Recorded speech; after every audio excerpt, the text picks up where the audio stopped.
Rickenbacker 8 Supersport Boattail Coupe Show Car 1926. Edward V. Rickenbacker was famously quoted as saying that the four cornerstones of character on which the structure of this nation was built are initiative, imagination, individuality, and independence. The man himself had all four in spades. He drove early Duesenberg race cars, was a teammate of the great Barney Oldfield, and when the U.S. entered World War I, he proceeded to become this country's top flying ace, with 26 confirmed kills. He returned home as a celebrity, wrote a book, appeared in the society pages, and having done more in 30 years than most men accomplish in 75, he decided, why not build a car? The Rickenbacker was the product of early Detroit industry veterans Barney Everett, William Metzger, and Walter Flanders, as well as a cadre of aging whiz kids recruited from the ranks of their former EMF company. Captain Eddie donated mainly his name to the project, but he also did see to it that the car, launched in 1921, incorporated the best of racing bred engineering.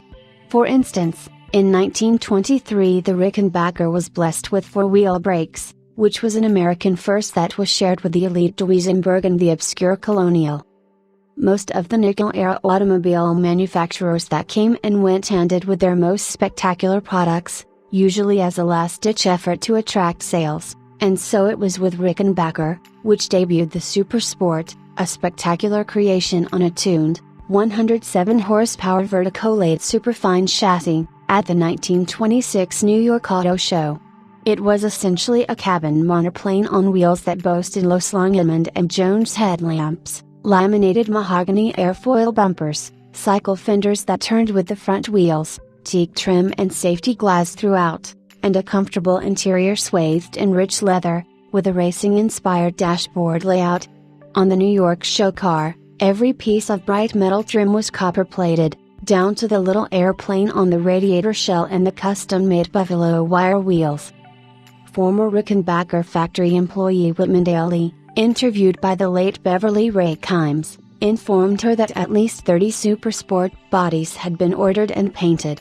Kimes concluded, however, that only between 14 and 17 Supersports were actually completed, and they were offered up to the top Rickenbacker dealers in the country. Richard Mellon, of Mellon and Moran in Wyandotte, Michigan, did not need cajoling, and he reportedly made a rather audacious offer of $10,000 for the very copper-bedecked machine he had admired in New York. It arrived at his showroom's doorstep in 1927. The Supersport became Richard Mellon's personal car, and apparently a rather treasured one, as he seldom drove it, and it continued to be maintained by his wife after his untimely passing. It was eventually given to the Mellon's grandson, John F. Bud Mellon, as a high school graduation gift, and he also appreciated the car. For decades, it was driven occasionally during the summer, spending the rest of the time on blocks in his garage. In 1973, Bud Mellon was visited by Bud Catlett, the chief scout for legendary collector William Harrah. Bill Harrah's predilection for one-offs and sole survivors was well known, and for some years, the only known Supersport had been high on his list.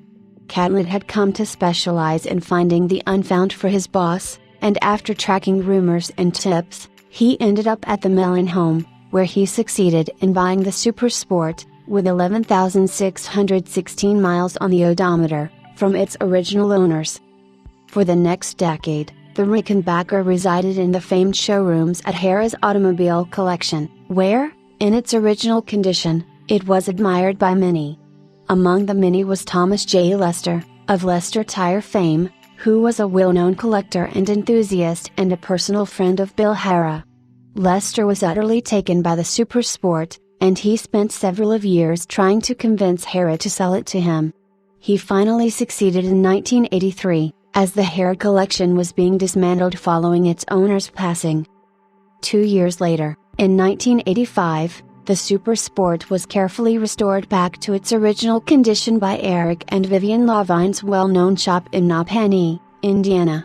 Not surprisingly, given its three-owner history and low mileage, it was virtually entirely complete.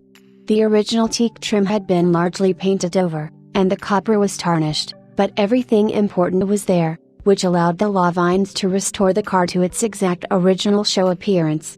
The result gleamed as it had back in 1926, and it remained a favorite in the Leicester collection for some years. The Supersport's revival garnered quite a bit of attention.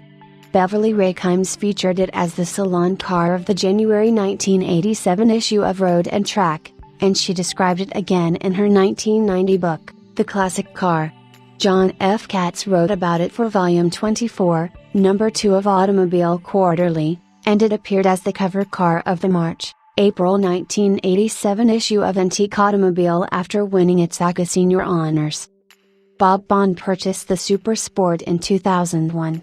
It was one of the centerpieces and most famous cars of his iconic collection, and it has memorably and appropriately been featured for many years in the Palm Springs Air Museum.